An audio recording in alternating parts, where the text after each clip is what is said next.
Bonsoir, ma coach. Oui. Ma coach, je vis un réel cauchemar. Qu'est-ce Portez-moi qu'il y prévenue. a? Ma coach, je suis mariée depuis 10 ans Oui. avec mon mari. Oui. Et j'ai appris au mois de janvier 2021 par mon fils de 5 ans que son père lui mettait les doigts dans les fesses. Par la suite, j'ai remarqué sur le bras de ma fille aînée qu'il y a un comportement de femme ménopausée. C'est-à-dire que la petite, à l'époque, elle avait que 8 ans. Quand on se balade comme ça dehors, elle pisse sur elle. Je comprends pas ce qui se passe. Ensuite, c'est un enfant qui fait systématiquement des infections urinaires, les uns après les autres. Mon fils, quand il m'a dit ça, j'avais du mal à y croire, ma couche. Je ne pouvais pas y croire parce que son père, mon mari, c'est un homme exemplaire. C'est-à-dire que il est présent à la maison. Il m'aide, mais en tout, que ce soit au niveau des finances, au niveau de l'organisation des enfants. Il est présent partout. Je n'ai rien à lui reprocher par rapport à ça, ma coach. Jusqu'au jour, ma coach, il a changé de comportement. Dès lors où mon fils m'a dit que son père lui met les doigts dans les fesses, mon mari est devenu un monstre. Attends, attends, ma chérie, attends. On va aller pas à pas. C'est très, très, très, très, très, très, très, très, très, très, très grave, très important ce que tu es en train de dire. Vous êtes en train de dire. On va aller pas à pas. C'est ton fils qui t'a dit que son père lui fait des attouchements à lui ou fait des attouchements à sa sœur de 8 ans. Alors, c'est mon fils qui a commencé à me dire ce Oui. que son père lui fait. Oui. Alors, il m'a dit ça le moment où je posais des questions à sa grande sœur, parce que je l'engueulais. C'est pas possible. Une petite de 8 ans qui accumule les infections les uns après les autres et qui se pisse sur elle. Et qui a aussi une trace de piqûre sur son bras. Donc, je ne comprenais pas. Une trace de piqûre sur son bras, la petite fille de 8 ans. Oui, elle a une trace de piqûre sur son bras. Et j'ai su ça le soir, un soir où elle est revenue de l'école, parce que tous les soirs, je donne le bain aux enfants. Quand je les récupère à l'école, on rentre, je leur donne le bain avant qu'on passe à table. Je vois ça, je dis mais c'est pas possible. En plus, avant qu'elle aille à l'école, je mets toujours des vêtements d'échange. Parce qu'une fois qu'elle arrive à l'école, on va me dire qu'elle a pissé sur elle. À chaque fois, c'était systématiquement ça. J'étais fatiguée, coach. C'est une fille, elle est vraiment un enfant comme tout le monde. Elle a que 8 ans, coach. Je ne comprenais pas. J'ai beau lui expliquer comment on doit se nettoyer, mais à chaque fois, c'était comme ça. Et en plus, quand mon fils m'a dit ça, son père, il était là. Il n'a rien fait, coach. Il n'a rien fait, cet homme. Et donc, je ne comprenais pas pourquoi mon fils disait ça. Et j'étais très choquée parce que mon fils, il avait 5 ans à l'époque. Il rentrait dans sa 6e année. Et je ne mettais plus des suppositoires. Mon fils, il était assez grand. Quand il avait même de la fièvre, je lui donnais le sirop, ma coach. Donc, j'ai essayé de comprendre. Peu de temps après, je reçois dans la boîte aux lettres que mon mari, qui est d'origine française, et moi je suis originaire de la Côte d'Ivoire et du Ghana, j'ai la nationalité, il a fait la demande d'interdiction du territoire français de mes 3 enfants. Alors que je suis nulle part partir sans lui, avec les enfants. Nulle part. On a eu 10 ans de vie commune, on est mariés. Je suis jamais partie nulle part sans lui. Quand je lui ai demandé des explications, il m'a dit qu'un jour il est rentré à la maison après le travail, il m'a pas trouvé à la maison. Mais quand tu m'as pas trouvé à la maison, je suis rentrée après avec les enfants. Mais pourquoi derrière tu fais une demande d'interdiction du territoire français à la préfecture de la ville où on habite? Je ne comprenais pas, c'était très suspect. Il avait des comportements très bizarres. Ensuite, il a commencé à ne pas acheter des courses pour la maison. Donc, j'étais obligée d'acheter des courses pour qu'on puisse manger. Du coup, je refusais catégoriquement que mes enfants restent tout seuls, sans moi, avec lui. Et à chaque fois, il a dit chez mon fils avec son téléphone portable. C'était ça jusqu'à ce qu'un jour, il part, il fuit avec mes enfants chez ses parents. J'arrive chez ses parents pour vérifier, je me fais frapper par lui et son père. Et en plus, il revient à Paris, il me frappe encore, il va porter plainte au poste de police que moi je l'ai frappé. Coach, l'histoire est très longue. Au jour d'aujourd'hui, mes enfants sont placés dans 3 familles différentes. Mon fils, aujourd'hui, a 8 ans. Il va dans sa 8e année. Ma grande fille, elle a 10 ans. mon bébé, quand ils me l'ont pris, elle avait que 3 ans. Elle avait que 17 mois.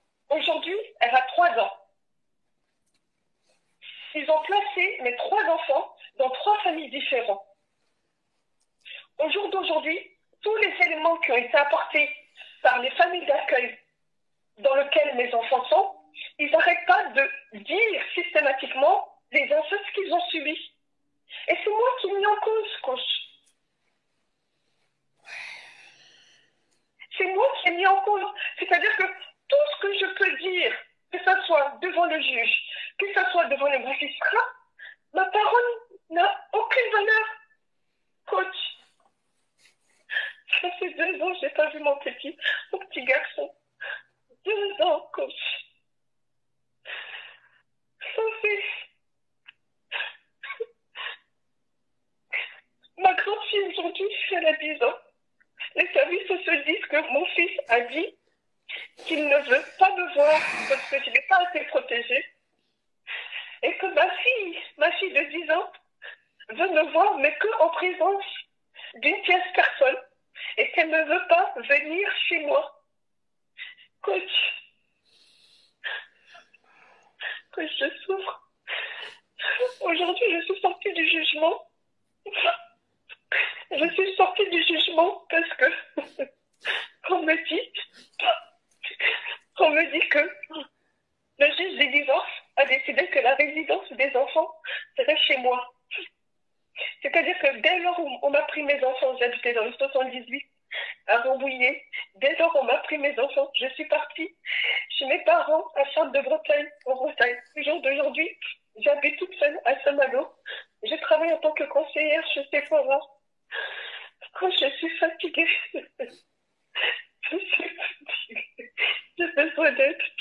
J'ai lancé un appel sur les réseaux sociaux. J'en profite pour vous appeler pour raconter un petit peu le cauchemar que j'ai traversé.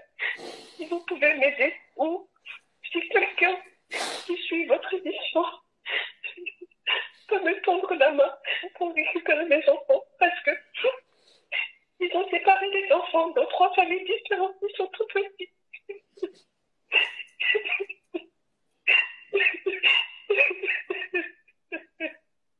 Ils sont petits, les enfants. Ils sont en bas âge. Écoute, cet homme-là n'est même pas en prison. Au mois de juin 2022, mon fils a dit que son père lui incorpore son sexe dans la bouche et qu'il y a un liquide blanc qui sort. Ils ont tous ces éléments. Cet homme est en prison. Au mois de novembre, au mois de novembre 2022, ma grande fille aînée dit que ce que son père faisait à son frère, son père lui fait la même chose. Ils ont tous ces éléments. Et c'est encore moi qui lui en Mais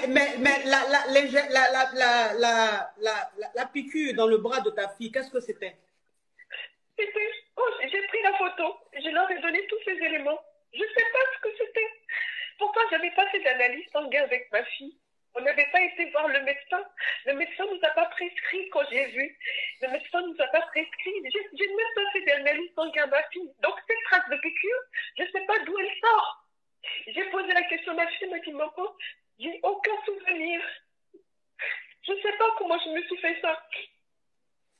Elle était incapable de me dire comment elle s'est fait cette trace de piqûre. Incapable de me dire ça.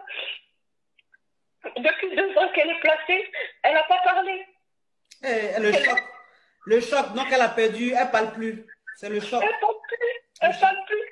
Et que là, dernièrement, elle a dit, au mois de novembre, elle a dit que ce que son père lui fait à son frère, que son père lui fait la même chose. Et elle vit aussi dans la famille d'accueil où elle est placée depuis presque 2 ans. Elle dit que parfois son père lui met les doigts dans sa nénette, dans ses parties intimes. 2 fois elle a très mal et 2 fois elle a pas mal. Vous voyez, ce sont ces éléments que les enfants disent. Moi, j'étais même pas au courant. J'apprends ça le jour de l'audience. Alors, imaginez ma souffrance. Et c'est toujours moi, la femme africaine, qui est mise en cause. Oui, c'est vous qui avez dit que les enfants doivent dire. J'ai aimé cet homme de tout mon cœur, de tout mon être. Je lui ai donné mes plus belles années. Ma chérie, tu as un avocat? J'ai une avocate. Mais quoi que je trouve bien, coach, ma parole n'a pas de valeur. Aujourd'hui, ce matin, je suis allée à l'audience de l'appel parce que le juge des divorces a décidé de ramener le dossier à Saint-Malo. Le juge du divorce a statué la résidence des enfants chez moi. Maintenant, le juge des enfants qui s'occupait du dossier des enfants a décidé de ramener le dossier à Saint-Malo, que lui, il se retire du dossier et qu'il donne le dossier, vu que le juge du divorce a décidé que la résidence des enfants serait à Saint-Malo. Lui, il décide du coup de ramener le dossier. Maintenant, lors de sa première décision, le juge des enfants, lors de sa première décision, c'est-à-dire 2 semaines après le placement des enfants, c'est-à-dire le 2 avril 2021, le juge des enfants avait statué le prolongement du placement des enfants jusqu'en avril 2023. Et nous, on avait fait appel à cette première décision, que ce soit moi ou le père des enfants. Ma chérie, oui. C'est tellement fort, c'est tellement dur, c'est grave, ça déchire le cœur, ce que tu es en train de dire. Mais l'avocat que tu as, est-ce que c'est un avocat qu'on t'a donné d'office ou c'est un avocat que tu payes? C'est une avocate que je paye. C'est l'association Women Save. L'association Women Save qui est à Versailles, qui me l'a conseillé, cette avocate-là. Okay. Donc aujourd'hui, quelle aide que tu veux? Tu as besoin des avocats, tu as besoin d'un avocat, tu as besoin d'une association. Quel est le cri? Parce que moi, malheureusement, je ne pourrais rien faire, mais là, on est devant plus 14 000 personnes. Donc, qu'est-ce que vous pouvez dire là? Qu'est-ce que vous pouvez dire? Vous avez besoin d'aide? Qu'est-ce qu'il faut? Vous avez besoin de quoi? Je ne sais pas. Oui. Alors, ok, vous n'allez pas donner votre numéro, non? Je vais mémoriser votre numéro. Et tous ceux qui vont rentrer en contact avec moi pour vous venir en aide, c'est-à-dire les associations, les avocats, si j'ai des caviars, s'il y a des caviars qui sont avocats, s'il y a des caviars qui sont avocates, s'il y a des associations de femmes, s'il y a tous ceux qui veulent vous venir en aide, je vais leur remettre votre numéro. En tout cas, c'est très, très fort ce que vous avez dit. Je ne pensais pas terminer l'émission comme ça. Je suis mais très, très, très, très, très, très désolée pour vous. J'ai très, très mal. Je suis de cœur avec vous et j'espère que les gens vous viendront en aide, ma soeur. Courage, que Dieu vous garde, que Dieu vous bénisse. Mais tous ceux qui veulent vous venir en aide, ils vont me contacter. Je vais leur remettre votre contact pour qu'ils puissent vous venir en aide. Merci beaucoup. Courage, ma chérie, courage. Merci infiniment. Oui. Merci pour tout ce que vous faites. Oui. Merci beaucoup. Oui. Merci. Oh, courage, ma soeur. Courage. Merci. Oui. Merci. Oh.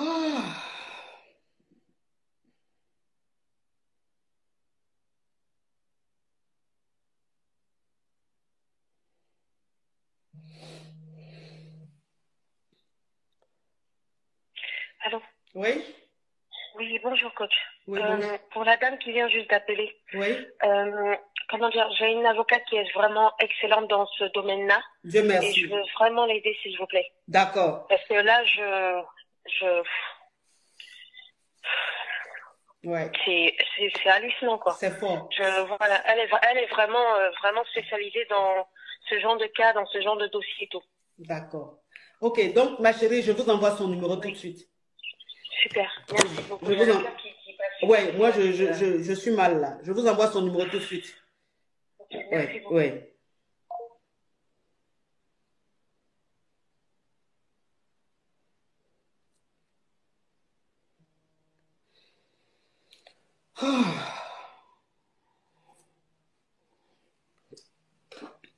Mes caviars, je vais vous laisser. Je vais vous laisser parce que là, je ne suis plus bien là. Allô? Allô, coach. Bonjour, coach. Oui. Comment vous allez, coach? Ma chérie, tu n'as pas écouté, tu n'as pas vu suivi direct là? Oui, je suis sur direct, je vous vois. Oui, ma chérie, si ça vous posait question la semaine prochaine, s'il te plaît. S'il te plaît, la semaine prochaine. Allô? Allô? Oui, quand tu bonjour. Oui, bonjour. J'ai écouté la dame tout de suite, vraiment courage à elle. Ouais. Beaucoup, beaucoup de courage. Moi, étant un homme, franchement, ça m'a déchiré le cœur. Ouais. Mais qu'elle ait foi en Dieu, qu'elle se dise que c'est ça la France, mais rien n'est tard. Personnellement, je vais vous envoyer le numéro d'Anthony Bem, un grand avocat qui est à la Cour de cassation de Paris, qui se charge aussi de ce... Cette histoire est tellement triste, et vraiment triste et malheureux, surtout pour les enfants. Elles n'ont rien demandé. Ils n'ont rien demandé, mais c'est la vie parfois, c'est comme ça. Et je suis aussi attristée pour la dame. Je suis très attristée aussi par elle. Moi, si je peux dire, c'est trouver vraiment un bon avocat. Change d'avocat. Change d'avocat. Vraiment, trouve-toi vraiment un super avocat qui saura vraiment te défendre. Qui va vraiment te défendre à fond.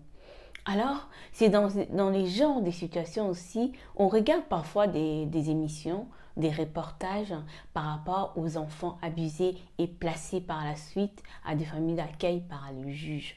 Mais le juge place les enfants, ça veut dire parfois il a un doute par rapport aux deux parents.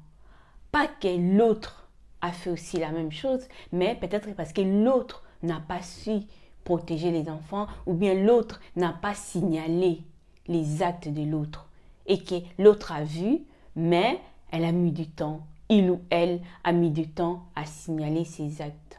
Donc, et du coup, pour vraiment éclaircir, pour mettre la lumière sur la situation, parfois les juges préfèrent placer les enfants et de ne pas donner un nid à l'autre parce que dans des situations comme ça, ils trouvent aussi que l'autre, il n'est pas aussi fiable. Et puis quand on attend la dame dire que cet homme, j'ai beaucoup aimé, ça peut aussi expliquer dans le sens qu'il y a des choses parfois qui se passent chez toi, tu le vois, mais tu fais comme si tu ne veux pas voir. Oui, il y a des signaux parfois qui nous arrivent parfois dans ta maison, tu vois des trucs, tu vois, mais parfois tu ne veux pas voir. Pourquoi?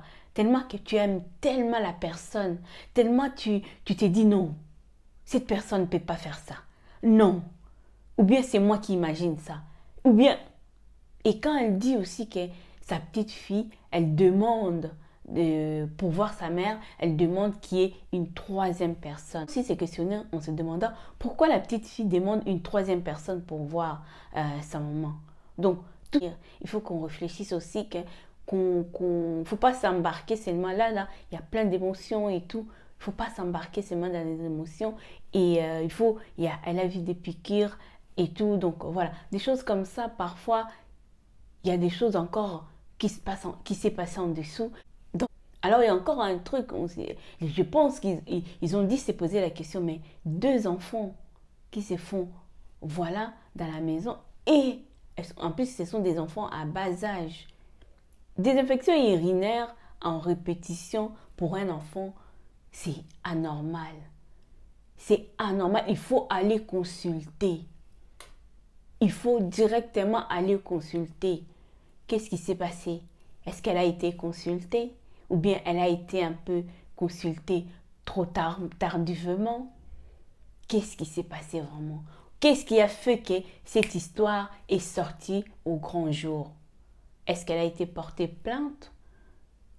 Ou bien, quand elle a entendu son petit garçon lui dire les actes que son père faisait, c'est là qu'il a poussé? C'est ça.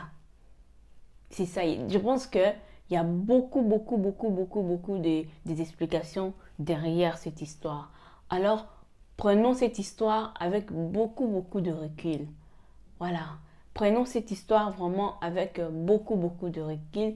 J'espère que ces enfants-là seront protégés et que si leur mère est pour rien, qu'on le rende leur mère, qu'on le rend ces enfants à leur mère. Parce que cette histoire est très difficile. Parce qu'en général, quand ça se passe comme ça, si l'autre parent est pour rien et qu'on trouve rien, pas de trucs bizarres de l'autre parent, en général, on donne les enfants à l'autre parent. Même si on va placer ces enfants-là, mais les juges, peut-être qu'il ne va pas prolonger encore les délais des enfants à la famille d'accueil. Là, les juges ont encore prolongé jusqu'au mois d'avril. J'espère que durant avril-là, la dame elle va réussir à trouver de bons avocats et ils vont réussir à lui donner ses enfants. Il faut savoir aussi, on lui donnera ses enfants si on trouve qu'elle aussi, elle est pour rien dans cette histoire. Qu'elle est pour rien. Mais si on trouve des choses et que peut-être il y a des choses qu'elle a vues ou que les enfants ils lui ont dit au plus tôt, mais elle n'a pas signalé cela, elle sera aussi en tort. Les familles de cette histoire, on ne sait pas. Parce que deux enfants de bas âge abusés dans la maison et qu'il y a des signaux, parce qu'elle a dit que la grande, elle avait des infections urinaires à répétition.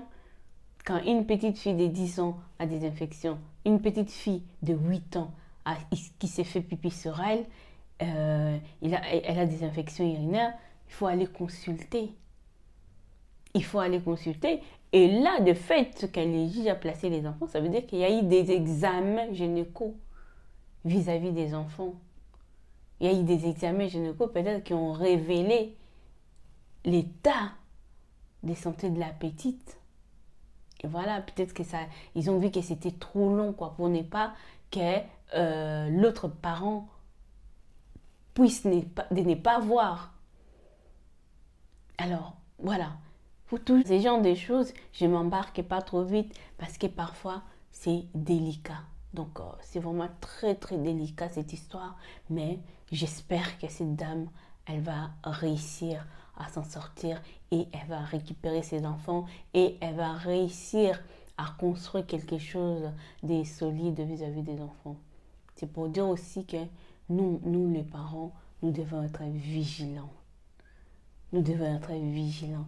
Il y a des petits signaux comme ça qui montrent, ne fermons pas les yeux. Ne fermons pas les yeux. Ne fermons pas les yeux. Quand tu vois déjà des petits signaux comme ça, il ne faut pas fermer les yeux. Même si tu aimes la personne à la folie.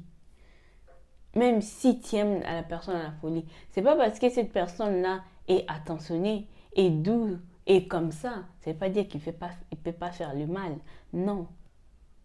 Non, ça veut dire qu'il est parfait. Non, personne n'est parfait. On a tous nos défauts.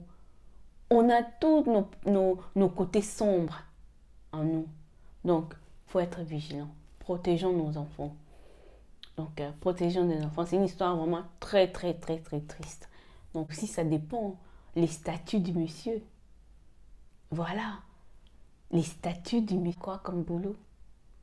Voilà, c'est ça aussi. Et pour la dame avant, est-ce qu'elle travaillait? Elle avait un travail. Et elle avait un toit pour mettre les enfants, pour que les juges lui donnent les enfants. Est-ce qu'elle avait une situation que même si elle n'est pas avec le monsieur et qu'elle peut prendre soin de ses enfants?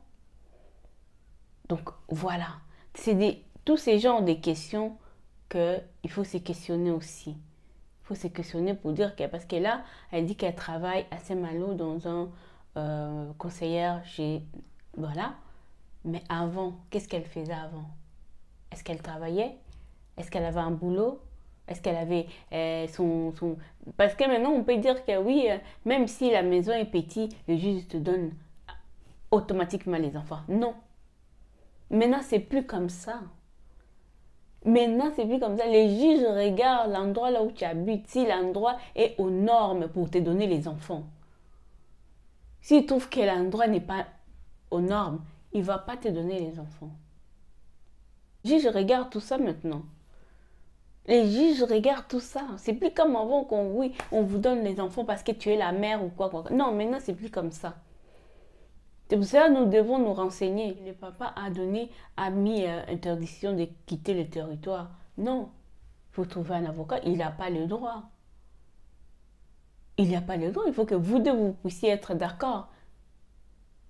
Donc c'est pour ça qu'il y a des choses que quand vous vous mariez avec des Wahiti, il faut vraiment être vigilant. Surtout quand tu te maries avec une personne qui a une vie très élevée par rapport à toi, il faut rester vigilante. Voilà. Il faut rester vigilante, il faut connaître tes droits parce qu'on ne sait jamais. Les cœurs de l'homme, on ne sait pas. Donc voilà. Dites-moi, qu'est-ce que vous en pensez par rapport à cette histoire? Que cette histoire nous sert de leçons. Vraiment, nous sert beaucoup, beaucoup de leçons. Donc voilà, l'histoire ici, ce n'est pas de juger la mère, mais il faut rester lucide. Ouais, il faut rester lucide. On n'est pas là pour la juger, mais il faut rester lucide et regarder les choses comme ça se passe. C'est dur de dire ça, mais il y a des situations où tu vois que la dame, il y a des situations, parfois on voit que la maman elle était au courant, mais elle n'a pas signalé. Voilà, il y a des situations comme ça. Les enfants ils ont été maltraités, les enfants ils ont été abusés, mais la maman n'a pas signalé. Ou bien le papa n'a pas signalé. Il y a des situations comme ça. C'est pour ça que quand on vous ramène ces genres d'histoires comme ça, il faut les prendre avec beaucoup de pincettes. Oui, il faut le prendre avec beaucoup de pincettes parce qu'on n'a pas écouté l'autre partie, on a écouté que l'autre partie. Prenez soin de vous. Je vous fais de gros bisous. N'oubliez pas de vous abonner, de liker et de partager. Bisous, bisous. Bye bye.